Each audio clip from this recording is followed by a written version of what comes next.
আসসালামু আলাইকুম। আমরা আজকে এলিমেন্টর প্রো দিয়ে কীভাবে পপআপ তৈরি করা যায় আমরা এটা দেখব। এইসব বাটন অথবা যে কোনো জায়গায় যখন ক্লিক করব তখন একটা পপআপ আসবে। চলেন আমরা তাহলে কীভাবে শুরু করা যায় চলুন দেখি। সর্বপ্রথম আমরা যাব হলো পপআপ, যে আমরা একটা নাম দিয়ে হচ্ছে বুক।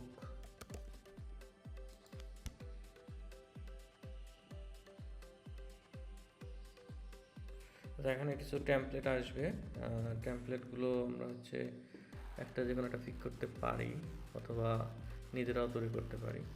আমরা একটা ফর্ম নেই, বুকিং ফর্ম টাইপের কিছু একটা নেই।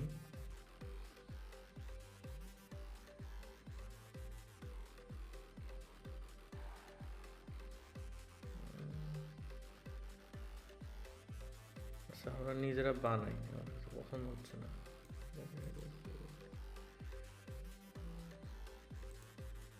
আচ্ছা, এটা আমরা বানাই।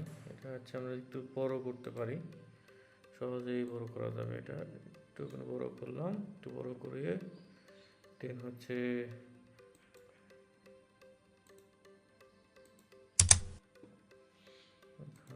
যাই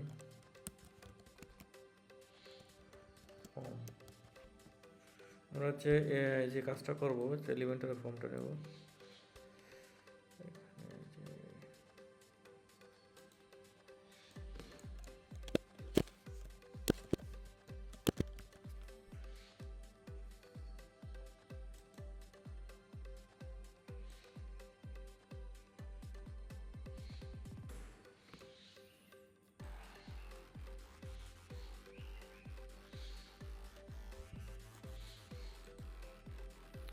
এটা করলাম, এটা আমরা করতে পারি অথবা বাটনটা আমরা কালারটা চেঞ্জ করে দিতে পারি।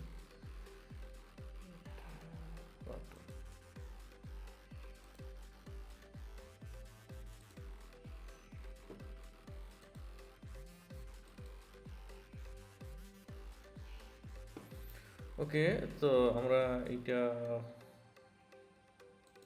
একটা ট্রিগারটা করি, ওয়ান ক্লিকে হবে। বাকি সব আপাতত চেঞ্জ করার দরকার নাই। ওকে, সো আমরা এইটা তৈরি করলাম। তা আমরা কোথায় কোথায় দেবো? আমরা দেবো হচ্ছে বুক অ্যান্ড অ্যাপয়েন্টমেন্ট অথবা এই টাইপের বুকে। আমরা আপাতত এটা দিই। এটা যদি আমরা এখানে এডিট করি,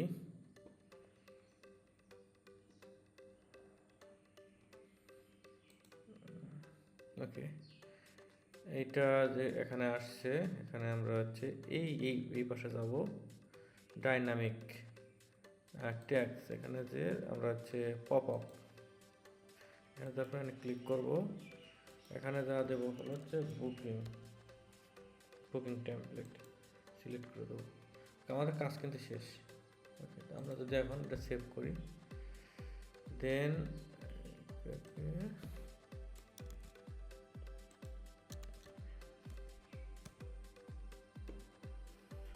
ক্লিক করি, এই যে আমাদের চলে আসছে। এটা আমরা হচ্ছে অনেকভাবে অ্যানিমেশন সেক্টর এটা করতে পারি, অনেক ইচ্ছা মতো নিজেদের ডিজাইন মতো আমরা এটা করে নিতে পারি। যাই হোক, ভালো থাকবেন, ধন্যবাদ।